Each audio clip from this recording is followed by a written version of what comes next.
अस्सलाम वालेकुम दोस्तों, मैं हूं आमिर अली और आप देख रहे हैं होम फार्मिंग।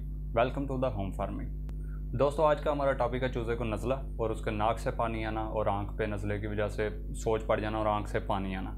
इससे पहले अगर आप हमारे चैनल पर नए हैं तो हमारे चैनल को सब्सक्राइब करें और बेल आइकन को प्रेस करें ताकि सबसे पहले इन्फॉर्मेटिव वीडियोस आप तक पहुंच सके, क्योंकि हम अपने चिक्स पे नए नए एक्सपेरिमेंट करके यूट्यूब पे अपलोड करते हैं कि उसका फ़ायदा हुआ है कि नहीं। इंसानों वाली मोस्टली दवाइयाँ मैं अपने दूसरे चूज़ों से अलग नहीं करते। एक तो उसका नुकसान ये होता है कि फ्लू फैलता है आगे चिक से चिक में या बर्ड से बर्ड में फैलता है फ्लू। एक तो इसका फ़ायदा ये हो जाता है कि चूज़े को आप अलग कर दें तो दूसरे चूज़े आपके यानी कि चांस होता है कि दूसरे चूज़े आपके महफूज रहेंगे, बल्कि आलमोस्ट महफूज रहते हैं अगर आप चिक को अलग कर दें। इसका दूसरा फ़ायदा ये है कि जब चूज़ा बीमार हो जाता है ना तो दूसरे चिक्स उसके ऊपर पाँव रख के गुजरते हैं। अगर एक्टिव चूज़ा वो बच जाता है। एक चूज़ा बेचारा पहले ही कमज़ोर है, बीमार है, एक साइड पे बैठा है, तो जो उससे जो बड़े चिक्स हैं वो उसके ऊपर बैठ गए, उसके ऊपर से गुजर गए, तो इसकी वजह से अक्सर ऑलमोस्ट चूज़े इस वजह से मरते हैं, दूसरे चिक्स का पाँव आने से।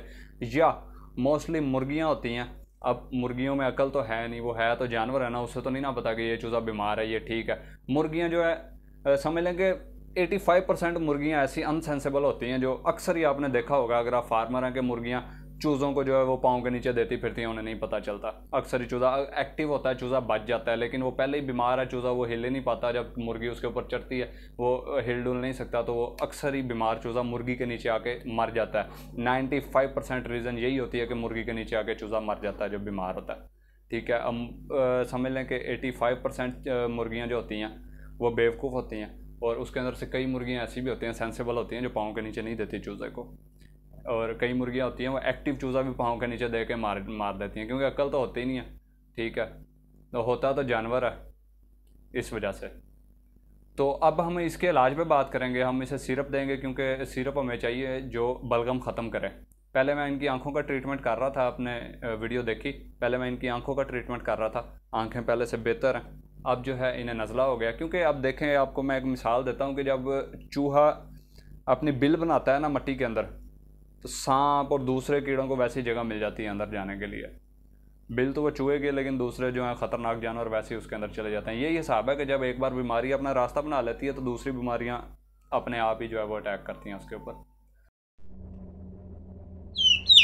अस्सलाम वालेकुम दोस्तों, कैसे हैं आप लोग? उम्मीद करता हूँ खैरियत से होंगे।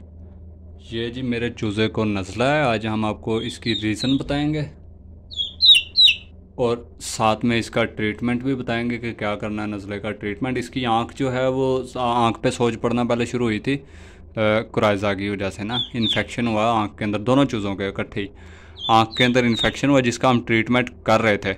लेकिन अभी आप देख सकते हैं कि आंख का जो है वो कुछ बेहतर है मसला, आँख का इन्फेक्शन बेहतर है, लेकिन इन नज़ला हो गया दोनों को इकट्ठा ही। वो मेरा ख्याल है कि वो कुराइज़ा की वजह से नहीं, ये नज़ले की वजह से ही इन्फेक्शन था इनकी आँख में ना।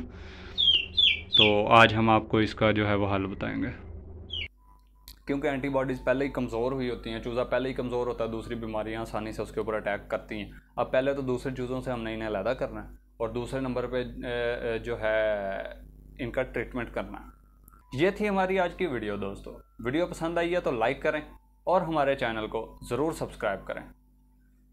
सबसे पे इस्तेमाल करता हूँ और अक्सर 100% जो है उसका फ़ायदा होता है, नुकसान।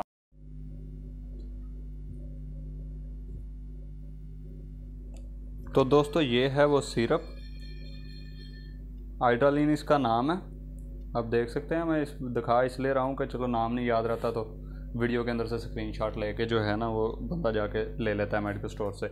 इसके ऊपर तफसीलात सारी लिखी होती हैं, बहुत ही आसानी से आप खुद ट्रीटमेंट कर सकते हैं किसी से पूछे बगैर। इसके ऊपर साफ साफ लिखा हुआ है बलगम वाली खांसी के लिए। ठीक है जी, यानी कि बलगम जिसमें बहुत ज़्यादा हो, चूज़े के नाक से पानी वगैरह आ रहा हो, उसके लिए भी आप इसे इस्तेमाल कर सकते हैं। वैसे इंसानों वाला सिरप है, लेकिन चूज़े को आप चम्मच का चौथा हिस्सा, अब वो कितने सीसी बनता है ये तो नहीं मुझे पता, लेकिन चम्मच का चौथा हिस्सा आपने देना तकरीबन। ये सारा मैं अपने तजर्बे से आपको बता रहा हूँ, कहीं से कुछ नहीं मैंने देखा यूट्यूब वगैरह से, सब तजर्बे मैं खुद ही करता हूँ, मेरे अपने ज़ाती तजर्बे होते हैं।